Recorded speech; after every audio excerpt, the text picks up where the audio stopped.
Unacademy. Let's crack it.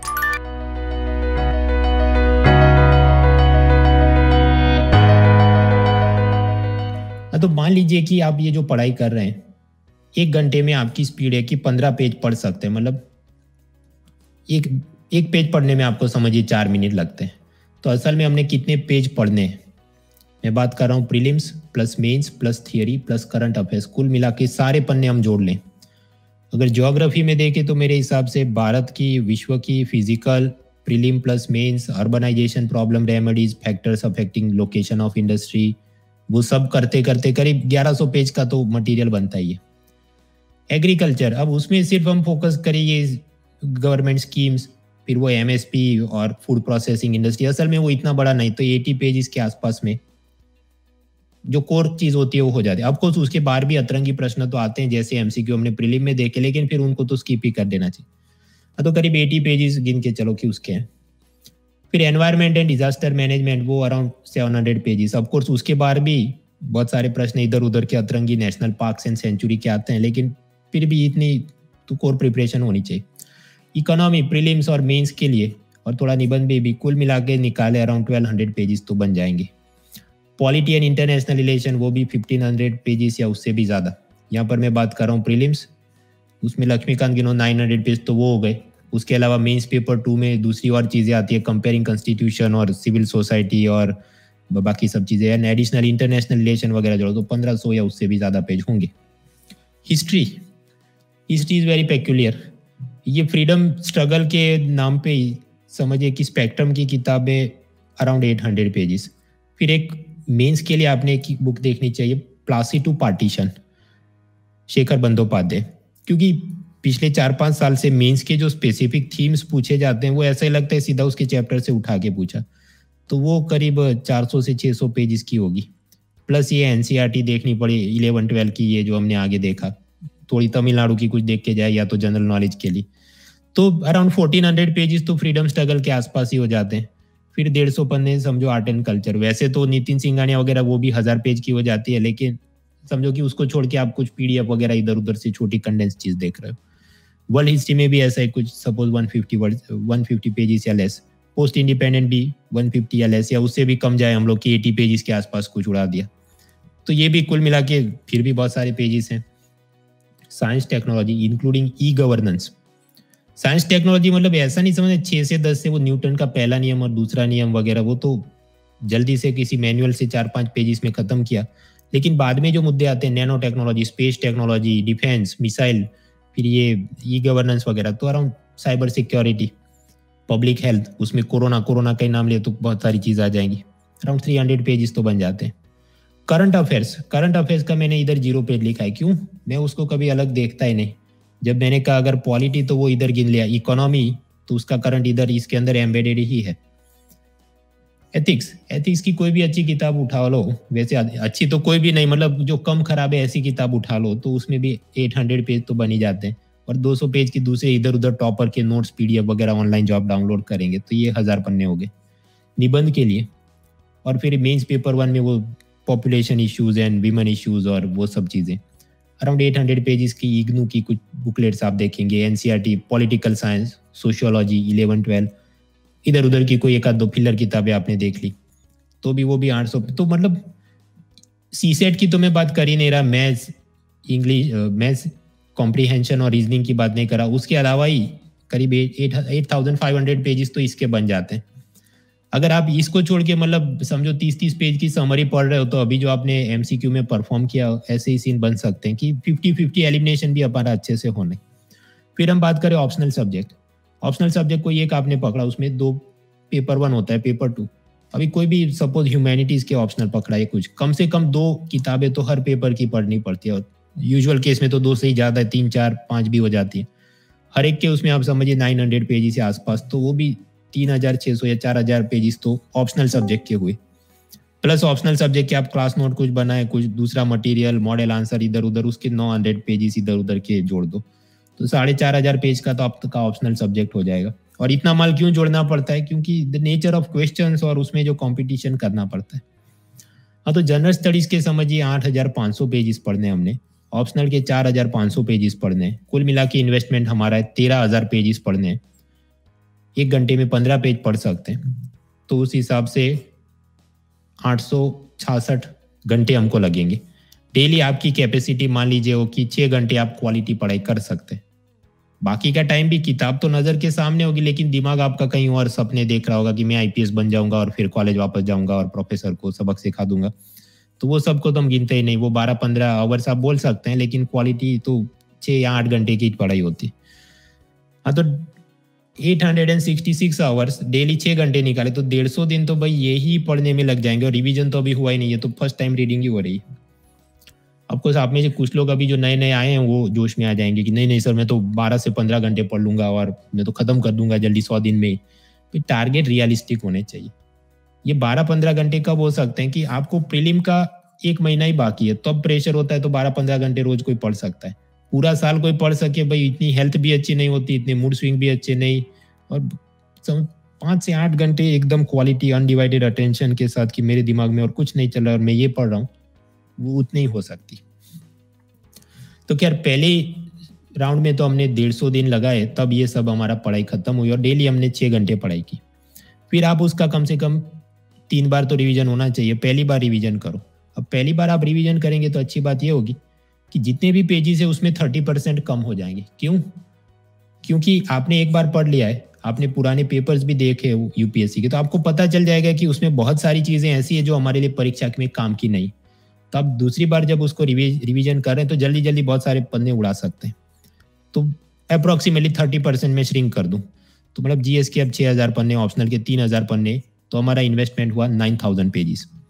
और दूसरा कि अब आप दोबारा पढ़ रहे हैं तो ऐसा करते करते भी समझिए आपके 150 दिन मतलब काफ़ी सारा महीने आपने गुजारे हैं, तो आपकी डेली रीडिंग स्पीड भी बढ़ जाएगी कि अब मैं 1 घंटे में 15 नहीं, मैं तो 18 पेजेस पर आवर पढ़ सकता हूँ, और डेली में तो 6 घंटे पढ़ सकता हूँ अटेंशन के साथ।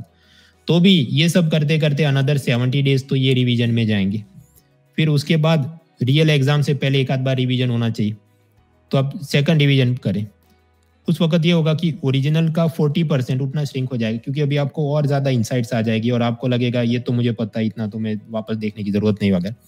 So again if I reduce, GS के 5,000 पन्ने, ऑप्शनल के 2,700 पन्ने, इन्वेस्टमेंट करीब 7,800 पन्ने, और आपकी स्पीड समझिए कि 18 पेज, उससे ज़्यादा भी फास्ट कर सकते हैं, लेकिन फिर कुछ इंपॉर्टेंट चीज़ें मिस हो जाएं, और डेली आप 8 घंटे लगाएं फिर, तो भी ये हिसाब बैठता है करीब 50 डेज तो लगेंगे ही। तो कुल मिलाकर टोटल इन्वेस्टमेंट कितना है? फर्स्ट रीडिंग के 150 दिन, फर्स्ट रिवीजन के 70 डेज, उसके बाद सेकंड रिवीजन के 50 डेज, अराउंड 274 डेज, यानी 9 महीनों का तो समय लगता ही है, अगर ढंग से तैयारी करके ढंग से रैंक लानी हो तो।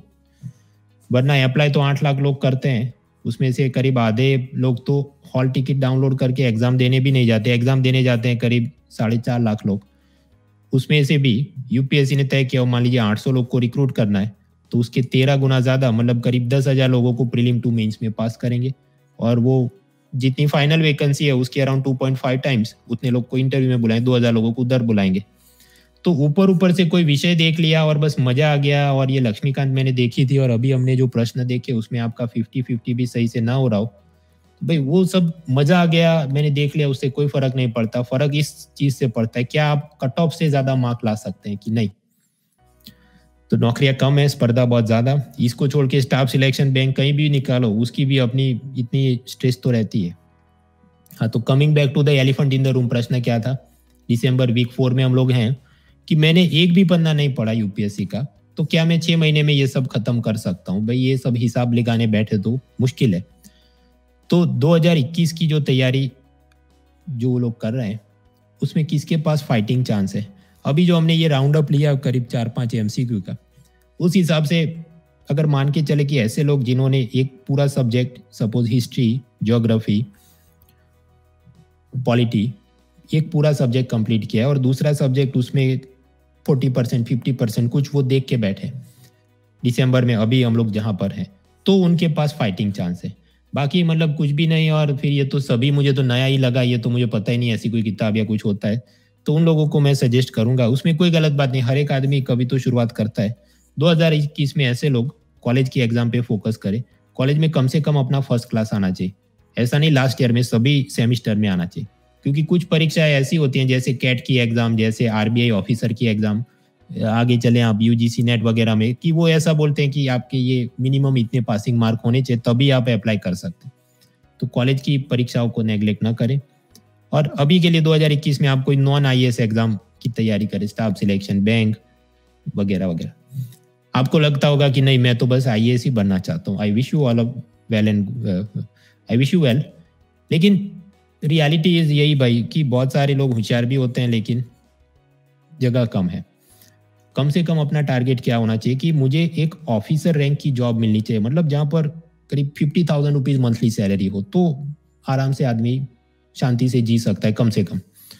तो यू स्ट्राइव फॉर इट। ऐसा जरूरी नहीं कि हर एक आदमी आईएएस ही बने। अब इधर 3,800 लोग बैठे हैं तो सब लोग तो हो नहीं सकते क्योंकि इतनी तो वैकेंसी नहीं, लेकिन कम से कम आप कोशिश करें तो एक आध ऑफिसर रैंक की जॉब आए तो शांति से रह सकते। और फिर आप 2022-23 के लिए यूपीएससी अटेम्प्ट करते रहे। Lastly I would like to talk again about this Unacademy. Unacademy के अंदर जनरल स्टडीज और उसके अलग अलग बैचेस, जहाँ पर आप 2021 को टारगेट कर रहे हैं तो 6 महीनों की बैच, 2022 को टारगेट कर रहे हैं 1 साल की, 2023 को तो 2 साल की बैच, जहाँ पर ये अलग अलग सब्जेक्ट के top educators, study material, lecture miss भी हो गए तो आप उसका रिकॉर्डिंग ये अभी है उसको देख सकते हैं, पीडीएफ डाउनलोड कर सकते हैं, डाउट क्लियरिंग सेशंस वगैरह। और ऐसे ही खासकर मैं जो सब्जेक्ट पढ़ाता हूँ वो है इकोनॉमी। ये तो आज क्योंकि समझ देनी थी तो ज्योग्राफी वगैरह हमने देखा, अदरवाइज मैं पढ़ाता हूँ इकोनॉमी। हाँ, तो इकोनॉमी के अंदर ऐसे मल्टीमीडिया रिच पावर पॉइंट्स, साथ ही साथ हैंडआउट्स। टाइमिंग मेरा रहता है गुरु शुक्र शनि रवि, रात को 9 बजे क्लास होती है, तो वर्किंग प्रोफेशनल, होम मेकर सभी लोग उसको अटेंड कर सकते हैं। क्लास मिस हो गया अगेन रिकॉर्डिंग आर्स अवेलेबल। उसके बाद वीकली क्विज भी होती है, जैसे हर वेडनेसडे क्विज होती है, जितना अगले हफ्ते पढ़ा हो। तो अभी भी जो लोग आए होंगे 9 से 9:30 के आसपास तो उन्होंने टेस्ट दी होगी, और उसकी भी ऐसे ही रैंकिंग होती है जैसा अभी हमने रैंकिंग देखा। तो it gives you an idea कि मैं कहाँ पर हूँ, बाकी लोग कहाँ पर है, और मुझे अभी और कितना रिवीजन करना है। साथ ही में आपको अलग से मिलते हैं हैंडआउट। ये हैंडआउट मैंने ऐसे बनाया कि वहाँ पर जितनी भी इंपॉर्टेंट टर्मिनोलॉजी है उसका, वैसे तो इंग्लिश में हैंडआउट, लेकिन हिंदी शब्द आपको मिल जाए कि डिविडेंड डिस्ट्रीब्यूशन टैक्स यानी क्या लाभांश वितरण कर, और मल्टीमीडिया रिच भी है, ये देख के पता चले मुद्दा क्या है।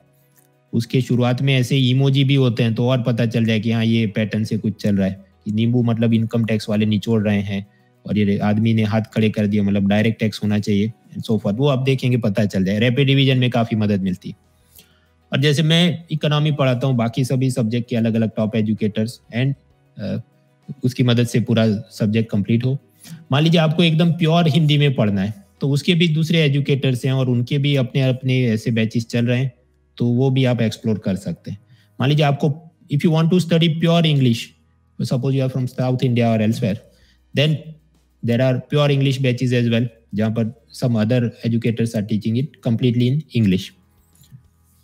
इसके अलावा separately there is a thing called iconic. Iconic package मतलब वो क्या होता है कि पर्सनल कोच मतलब ऐसा कोई पुराना विद्यार्थी, सपोज जिसने मेंस दिया है, इंटरव्यू दिया है, उसको आपका सीनियर मेंटर बना के आपके मतलब एक असिस्टेंट के रूप पे आप उसको कॉल करके पूछ सकते हैं, वो आपको गाइड कर सकता है कितनी तैयारी हुई।